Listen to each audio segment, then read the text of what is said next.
అనారోగ్యం, ఉద్యోగం, వ్యాపారం అప్పులతో బాధపడుతున్నారా? వెంటనే జేకేఆర్ గురువు గారికి కాల్ చేసి అపాయింట్మెంట్ తీసుకోండి.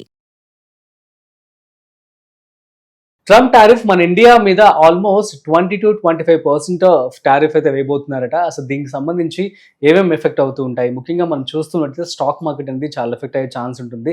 సో దీనికి సంబంధించి ఈ స్పెక్యులేషన్స్ అనేవి ఏవేవి ఎలా ఉన్నాయి ఇవంతా కూడా మనతో చెప్పడానికి ఇవాళ మనతో Hyderabad Angels director at the same time business analyst Ratnakar Samavedam garu ఉన్నారు. సో వారి మాటల్లో అడిగి తెలుసుకుందాం. Hi, hello, namaste, welcome to business buzz with Rajiv Pasupuleti on Suman TV.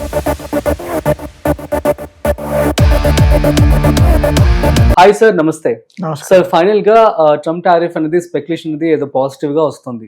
So ఇది రూమరా లేకపోతే రియాలిటీనా? So if so stock market పరిస్థితి ఎలా ఉంటుంది? ఇప్పుడు ఇవాళ మార్నింగ్ తెలిసిన న్యూస్ అండి. ఇదేంటంటే ఇన్ఆర్గానిక్ గా జనాల మధ్యలో పంపిస్తారు, ఒకేసారి షాక్ గురవకుండా. ఇది is a way of managing affairs in the stock market, ఎందుకంటే ఇది లార్జర్ మార్కెట్ ఇష్యూ కాబట్టి న్యూస్ కెన్ ఇంపాక్ట్. సో వాళ్ళు ఏమన్నారంటే ఒక 25-30% తారిఫ్ ఇండియా మీద వేయొచ్చు, ఒక ఇండికేషన్ ఇచ్చారు వాళ్ళు. These are all indications. Okay. So ఈ indication 99% right.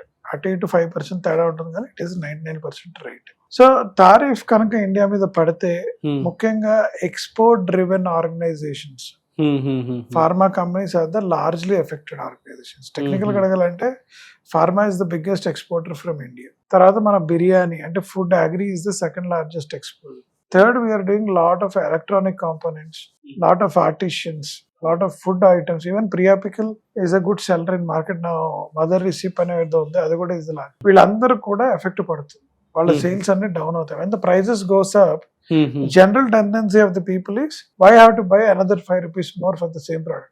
A psychological fear is that and oka add adu paduthundi. But that 1 year there will be reduction in top line for this all this organization. Okay. When there is a reduction in top line, automatically stock market will go for a toss. That is very very clear.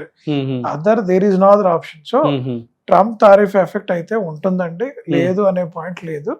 కానీ current market లో కొద్దిగా factor చేశారు, ఎందుకంటే market up and down అవుతుంది, mixed reactions నడుస్తుంది. చాలా మంది clarity వస్తే బాగుంటుంది అని చూస్తున్నారు. I hope once the clarity comes we have to see how it will turn around అని. సో దీనికి సంబంధించి మరి ఎటువంటి జాగ్రత్తలు తీసుకోవాలంటారు? ఇప్పుడు ఇన్వెస్ట్మెంట్ చేయడం కరెక్టా కాదా? Again we as an analyst చేస్తున్నాం అంటే we are asking you to hold for another 1 week. Today we are sitting on July 30th. ఇంకో 2 days August 1st డిక్లేర్ చేస్తా అన్నాడు. దాని తర్వాత ఒక 2 days దాని ఇంపాక్ట్ ఉంటుంది. ఆ 1 week మీరు హోల్డ్ చేయండి. అసలు ఏం జరుగుతుంది market, let us wait and watch. దాని తర్వాత direction will be very clear. Okay sir, జూలైలో స్టాక్ మార్కెట్ ఎలా ఉంది ఏంటి? July is a mixed bag and it is not so great. It is not went up, not went down. Technical specification 25,250 Nifty, 24,800 మధ్యలో కొట్టుకుంటుంది. The reason is it is neither high neither low. They felt this is a good situation. ఒకవేళ ఈ Trump tariff effect negative గా తీసుకుంటే stock will go down, market will go down. Trump okay we already factored in it is not a bigger impact అంటే market will start moving up. But July is very very mixed bag and very normal, very standard. ఏ sectors perform చేశాయి and ఏవేవి stable గా ఉన్నాయి? జూలైలో pharma has done well. Initial అందరికి భయం వేసేది టారిఫ్ పడుతుందని, but that's the reason pharma has done well. Consumer market has done well. Consumer అంటే మనకి ఈ ట్యాక్స్ బెనిఫిట్స్ రావటం, జిఎస్టీ కొన్ని తగ్గించడం, ఇవన్నీ చేయటం వల్ల IT industry has not done well అండి. Capex related goods have not done well యాక్చువల్గా. సో మీరు చూసుంటే ఆ 2-3 sectors, even banking was struggling. Even recently NBFCs, Bajaj Finance has declared they have so much of NPS, stock has crashed. దాంతో అన్ని NBFC stocks have also got crashed. That's what has happened. So banking, NBFCs have not performed well. But other segments, consumer gaani, pharma gaani, they both only did well as on today in the market. Yeah. Sir, ఇంకొక question. Actually US and India రెండు కూడా friendly countries అని చెప్పి అనేవారు. So మరి ఇండియాకి exception ఉంటుంది అని చెప్పి చాలా మంది కూడా అనుకున్నాం ఇనిషియల్ డేస్ లో. సో సడన్ గా ఏంటి న్యూస్ టారిఫ్ అనేది? యాజ్ ఎ సెడ్ అండి, ఇప్పుడు మన ఇళ్ళలోనే ఉన్నాం. నీకు ఫేవర్ ఇచ్చి మిగతా ఇద్దరు ఫేవర్ ఇవ్వకపోతే ఆడికి ఎందుకు ఇచ్చావు నాకు ఎందుకు ఇవ్వలేదు అంటాడు కదా. అవును అన్నతో ఇంట్లో మా బ్రదర్సే అంటారు నన్ను, అరే అన్నయ్యకి అన్న నువ్వు ఎక్కువ పెడుతున్నావు నాకు ఎందుకు పెట్టట్లేదు తమ్ముళ్ళు ఇద్దరు అడుగుతారు. కరెక్ట్, ఓవర్ అన్నయ్యకి ఇచ్చి తమ్ముళ్ళు ఇద్దరు ఇవ్వకపోతే వాడు ఫీల్ అవుతాడు, ఎవడు ఫీలింగ్ ఆడిది. ట్రంప్ ఇప్పుడు ఏం చేయాలి, అందరికి ఇచ్చినట్టు నీకు కూడా ఎందుకు, వాళ్ళందరికి ఎక్కువ ఇచ్చా నీకు తక్కువ ఇచ్చా, లేదంటే నీకు మీడియంకి ఇచ్చా, వాడికి ఇవ్వకూడదని అనుకున్నా సరే ఇవ్వాల్సిన పరిస్థితి వాడిది. బికాస్ ఈ టుమారో ఇట్ ఏమవుతుందంటే ఎనిమిటీ క్రియేట్ చేస్తుంది కంట్రీస్ మధ్య. హీ కెనాట్ క్రియేట్, కంట్రీస్ మధ్య కాదు, వాడికి ఎనిమిటీ క్రియేట్ అవుతుంది. నువ్వు ఇండియాకి ఫేవర్ లోనో మాకు ఫేవర్ లో, బట్ ఎంతో కొంత వాడికి ఎఫెక్ట్ ఇచ్చా అనుకోండి, ఆ ఎనిమిటీ తగ్గుతుంది వాడికి. అందరితో పాటు నేను వీడికి కూడా ఇచ్చా అంటాడు. సో మోడీ గారికి ఈ విషయం ముందే తెలుసు, వాడు ఇస్తాడు, వాడు ముందర నుంచి ఇండికేషన్స్ ఇస్తున్నాడు, అలానే గట్టిగా అనలేకపోతున్నాడు. అండ్ ఈ మధ్య మీరు వింటున్నారు కదా, ఇక్కడేమో మోడీ ఏమో నిన్న పార్లమెంట్ లో నేను ఎవరు హెల్ప్ తీసుకోలేదు, పాకిస్తాన్ వాంటెడ్ టు డ్రాప్, ఈ డిసైడెడ్ టు గో. ట్రంప్ అంటే నేనే ఆపేసానని అంటున్నాడు, వాడే నాకు రికమెండ్ చేయలేదు అంటున్నాడు. ఇద్దరు కొట్టుకుంటున్నారు లేదా, ఇప్పుడు ఏం చేసాం, nobody knows. So today at least we have to believe our prime minister may be right. Maybe na particular feeling is Trump would have influenced Pakistan to drop it.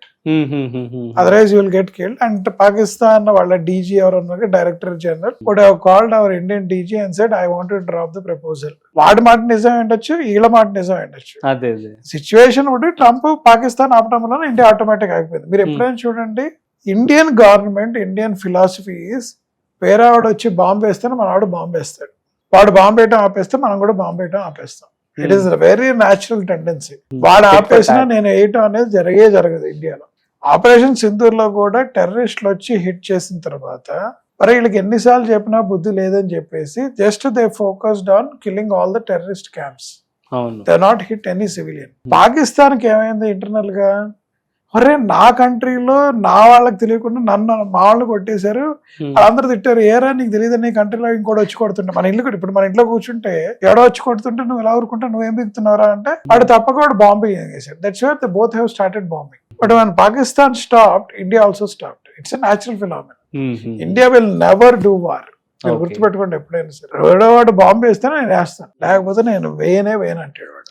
That is the philosophy. So నా ఉద్దేశం ఏంటంటే చాలా మంది అర్థం చేసుకోవాల్సింది, Trump would have influence Pakistan to stop the war. Pakistan would have told us we are stopping the war. Immediately Trump knows that India with the psychology they will also not bomb. He went and declared an international community, I have stopped the war, I should get the peace award. And India has no other claim but to stop. But opposition parties parliament lo నువ్వు ఎందుకు ఆపే ఏం BK అని అడుగుతారు. ఇది as usual నాటక భాష. People need to understand this should have happened. At the time, Trump cannot influence India. Modi doesn't want to listen to him. Sindoor of my people has been affected. Super sir, thank you so much. So guys, అర్థమైంది కదా. So ఇది జూలైలో market అనేది so medium గా average గా వెళ్ళిపోయిందని చెప్పి అంటున్నారు. ఏది హై అవ్వలేదు, అదే విధంగా లోగు కూడా అవ్వలేదు అని చెప్పి రత్నాకర్ గారు చెప్పడం జరిగింది. మీకు కనుక సో స్టాక్ మార్కెట్ కావచ్చు ఏదైనా డౌట్స్ కనుకున్నట్లయితే ప్లీజ్ కామెంట్ చేయండి. That's it. సో మరొక ఇంట్రెస్టింగ్ కామెంట్ తో మళ్ళీ కలుద్దాం. అంతవరకు చూస్తూనే ఉండండి సుమన్ టీవీ.